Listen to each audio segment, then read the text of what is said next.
Hey guys, I hope everybody's having a fantastic day. Whether you're watching this in the morning, in the afternoon, or in the evening, I am glad you're here.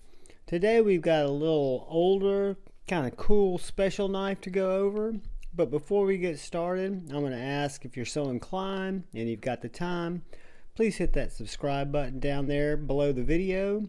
And if you'll also hit the bell icon notification, that'll alert you when I upload new videos. It'll let you know when I have my live streams, when I post in the community tab, and it'll help me get my video out to other people and, keep you more connected to the channel, which if you like EDC content and knife content, I'd love to have you subscribed.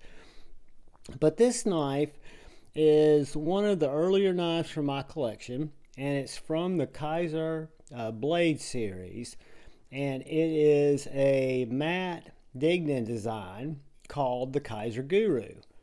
They made this knife in both a flipper version, which I have, and a version with thumb studs, which I should have also gotten, but at the time I did not know how this knife was going to make me feel. I wasn't carrying it that much at the time.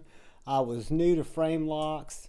Again, it was one of my first, what I would consider titanium knives with S35VN blades. So at the time, for me, it was a higher end knife.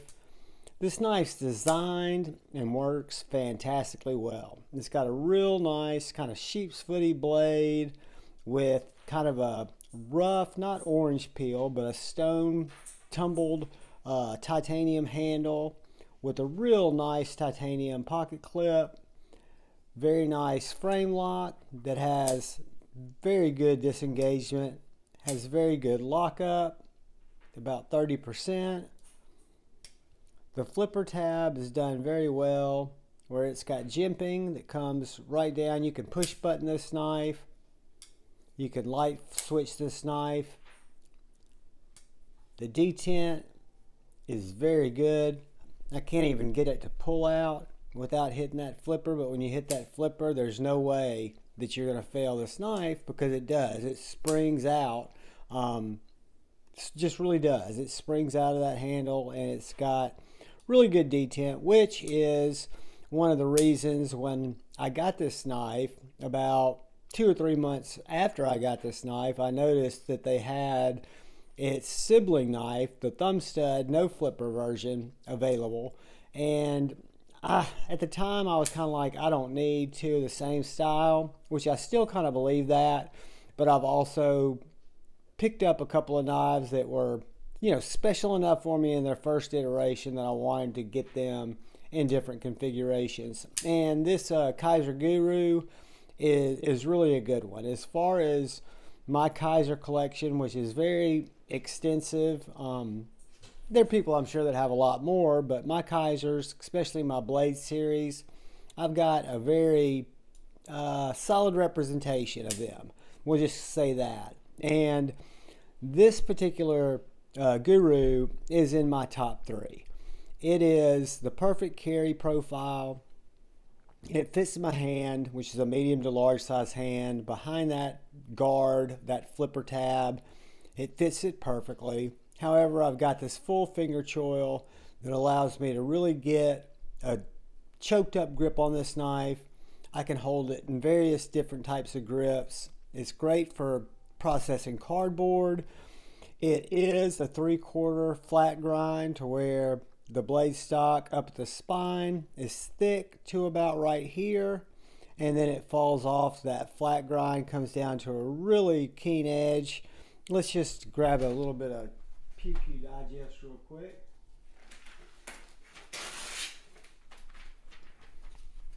Let's see if it cuts or if it needs to be sharpened.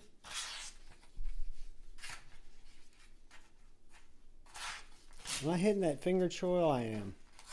It would help if I cut where the blade was.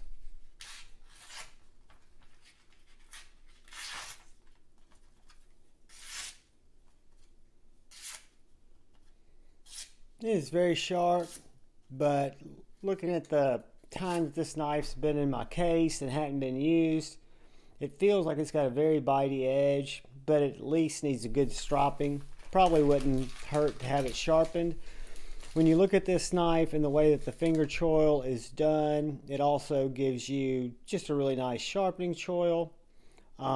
Again, it's basically a satin blade with a tumbled tie handle. Really just a understated kind of excellent knife. The only markings that you have on the knife is you do have Guru here on the blade. You do have the Kizer branding here, a part number, an S35VN, and then as Kizer does on some of their knives is you've got the maker's name right here on the spine, Matt Degnan, however you pronounce that. But it's drop shutty, guys, with a little bit of a hydraulic drop. But the detent really sucks it in very well. Just a great feeling knife. It's not too thick. It's not too thin. I do wish that these titanium scales were maybe just a little bit smoothed out here on the underside. You do feel that. I wouldn't call it a hot spot, but you do, it does have sharper angles than some of the more modern, I guess you'd say, titanium knives that I've got that are a little bit more contoured. Well, let's do a couple of quick size comparisons to our Guru here. And first we will compare it to the Cold Steel 4max, to which it's going to be smaller than. Look at it next to the Civivi Baby Banter, which is going to be bigger than. Let's compare it to the Benchmade Bug Out, which I'm guessing it's going to be pretty close to. I would say it's exactly the same length as the Benchmade Bug Out, which is going to make it considerably smaller than the Spyderco Paramilitary 2. So yeah, guys, I'm going to call that Bug Out sized. About bug out thickness, weighs a little bit more. The blade stock's considerably thicker than the bug out. But let's get some measurements using our Ben Peterson's Nafco ruler. The blade from the front of the scale is right around 3 inches. The cutting edge 2 3/4.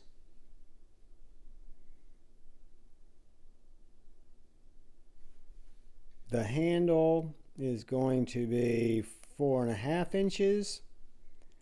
The usable area up to the choil, it's right around 3 3/4 inches. And the overall knife is going to come in right at 7.5 inches. So it's a medium-sized knife. Not a large knife. Could be considered medium, small medium, but I think it's more of a medium-sized knife. Let's see this blade stock, because I am curious, because it does look a little bit thicker. Zero this out.